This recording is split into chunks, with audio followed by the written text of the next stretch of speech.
What is going on, YouTube? Super excited to be back here with another video today. I cannot wait to show you this bike and tell you the story behind it. Now, if you follow my channel, you'll know that I've been through a couple of bikes this year.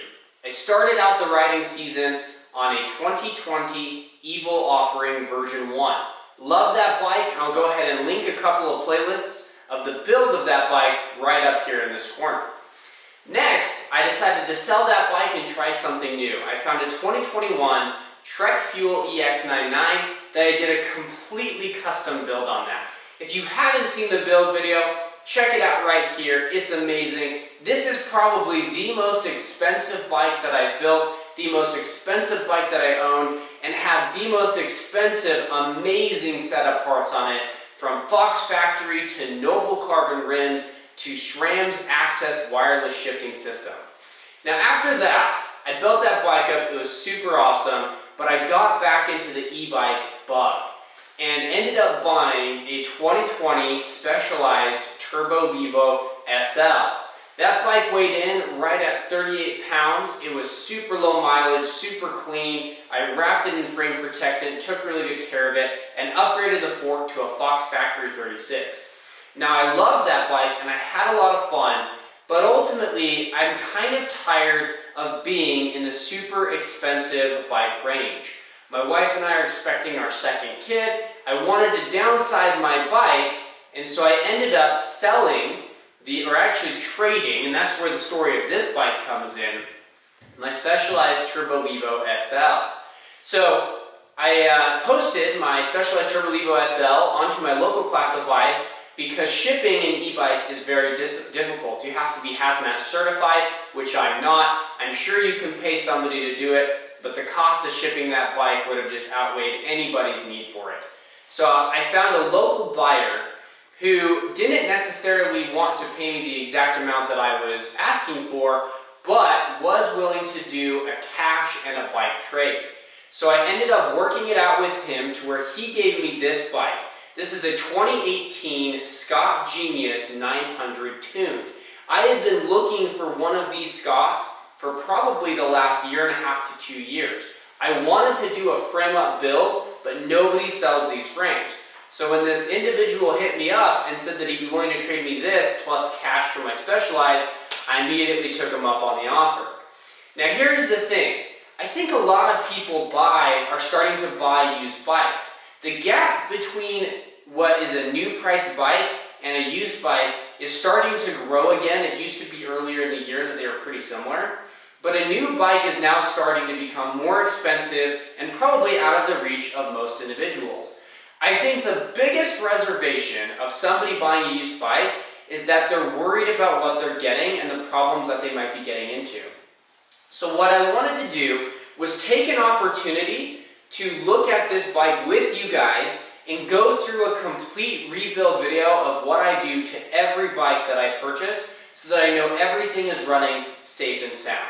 I'll also go over some tips on how to buy a used bike, especially a carbon framed bike, and what areas I look for and things that I make sure to check out.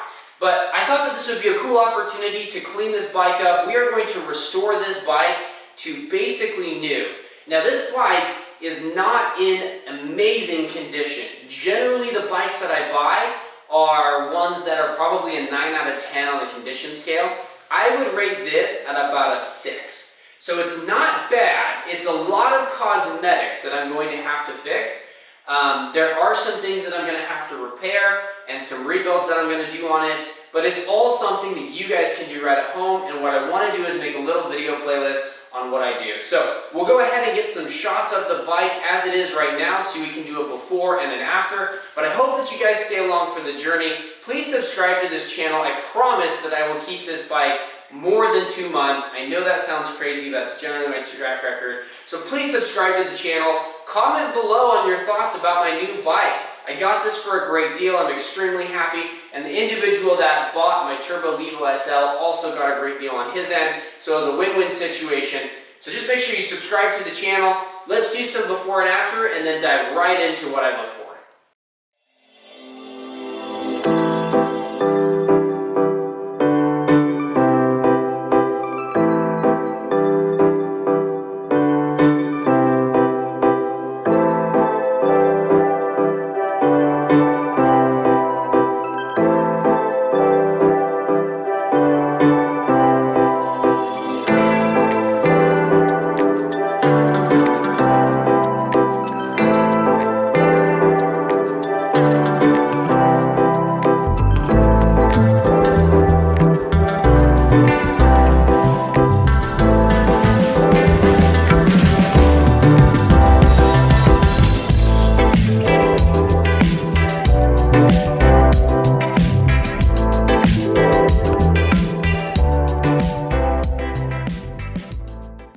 guys, so one of the first things that I look for when I'm purchasing a bike has to do with the suspension or any stanchion on the bike. So the stanchion is going to be this piece right here.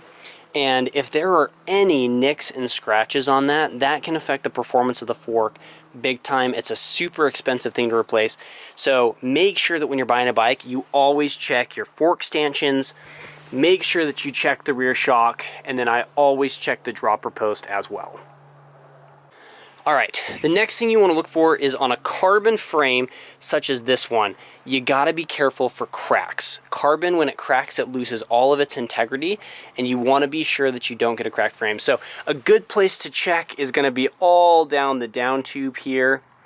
And make sure, like, for example, right here, you can see that where the frame protectant is kind of lifted. Lift it up. Make sure that you remove any stickers on the bike because stickers can hide things.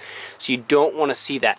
Another great place to check is on the back area of the seat post, the chainstays. Now, you'll notice that this bike does have some carbon rub. The paint is just rubbed off on this. We're actually going to fix it, so that's not going to be a big issue.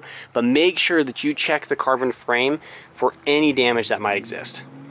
Now, a lot of people get hung up on the drivetrain. If they ride it and it doesn't shift perfectly, sometimes that can be a big turnoff.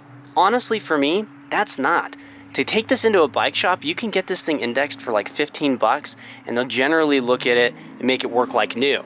Now, what you do want to check is this derailleur hanger back here and the derailleur itself. Make sure that this thing isn't bent. As you can see from this angle, this derailleur is dead straight, so I know that if it wasn't shifting right, then it's either an issue with the indexing of the gears, the chain could be shot, or the derailleur is bent. If the derailleur is bent, I would maybe pass.